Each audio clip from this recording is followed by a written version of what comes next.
Forståelse af lyd og bølger i en orgelpibe. I musikkens verden har vi forskellige begreber til at beskrive, hvordan en tone lyder. Vi bruger begrebet frekvens til at beskrive, hvor mange svingninger per sekund en bestemt lydbølge foretager, og det er denne frekvens, som angiver, hvilken lyd vi hører. Når vi hører en tone fra en orgelpibe, er det, der sker i virkeligheden, at vi modtager en bølge fra orgelinstrumentet. Hvis der for eksempel ankommer 440 bølgetoppe og dale på et sekund, altså 440 Hz, høres kammertonen af. Det gælder for lydbølger i luft, at de foretager svingninger i form af længdebølger. Dette betyder, at svingningen fra bølgerne foregår hen af udbredelsesretningen, modsat tværbølger, som bevæger sig på tværs af udbredelsesretningen. Og ved bølgedal og bølgetop forstås derved, hvilken fortætning molekylerne i svingningen har. Ved bølgetop er fortætningen stor, og ved bølgedal er fortætningen lille. En bølge har også en vis længde, kaldet bølgelængden. Bølgelængden er den længde i udbredelsesretningen, der er fra en svingings start til slut. Hvor meget af bølgens bølgelængde, der kan være i pibens længde, har betydning for, hvilken tone piben giver fra sig. Derfor består et orgel af mange piber med forskellige længde, hvor man kan spille flere forskellige toner.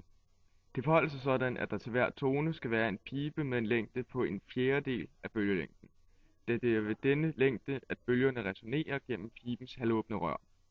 For at spille en dyb tone på f.eks. 17 Hz, som har en lang bølgelængde på hele 20 meter, vil det kræve en pibe på en fjerdedel af 20 meter. Altså skal piben være 5 meter lang. Det vil sige, at dybe toner kræver lange piber, hvorimod høje toner kræver korte piber. Den tone, vi hører fra en bestemt pibe, og som derfor er dominerende, kaldes grundtonen. Grunden til, at vi hører lige præcis denne grundtone for en hvilken som helst pibe, er, at pibens rør netop er lige en fjerdedel af bølgelængden for grundtonen. Det gør, at der ved orgelpibens åbning er det største bølgeudsving, hvis egentlig betegnelse er amplituden, hvor det siges at være u for svingningen. At der hele tiden er et stort bølgeudsving der, og at grundtonen er dominerende, skyldes stående bølger samt et fænomen ved navn resonans. Resonans forekommer i en orgelpibe, da orgelpiben er et resonansrør. Resonans gør nemlig det, at lydbølgen forstærkes ved de frekvenser, hvor der opstår konstruktiv interferens. Konstruktiv interferens betyder, at to bølgetoppe eller to dale mødes, så det samlede bølgeudsving bliver summen af de to bølgers udsving til sammen. Det modsatte af konstruktiv interferens er destruktiv interferens, og det er, når en bølgetop og bølgedal mødes og udligner hinanden. Altså vil der i mødet mellem tilbagesendte bølger i røret, der svinger i takt, således at to bølgetoppe mødes, opstå meget større bølgeudsving. Hvis man fra en orgelpibe således kan høre, at den spiller et A på 440 Hz, vil det betyde, at piben har en resonansfrekvens tilhørende A. Og det vil sige, at der her opstår stående bølger, der interfererer, når de bliver tilbagekastet fra enden.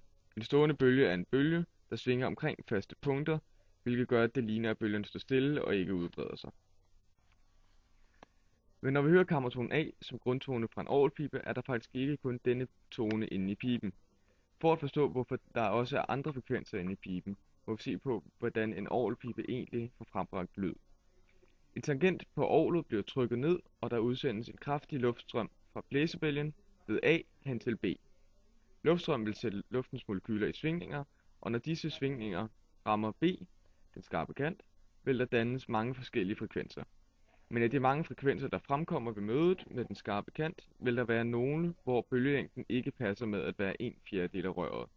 Derimod kunne rørets længde eksempelvis være 3/4 af bølgelængden, da der her dannes første overtone, eller 5/4 af bølgelængde, og der dannes andet overtone.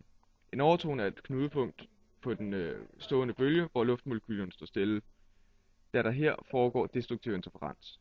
Der vil altid være et knudepunkt i pibens ende ved C, da molekylerne står stille her. Men ved overtonen menes der at der derudover også vil være et knudepunkt inde i piben. De overtoner, der opstår i instrumentet alt efter længden, har betydning for den klang, instrumentet får. Dette kan forklare, hvorfor kammertonen A lyder forskellig på forskellige blæseinstrumenter.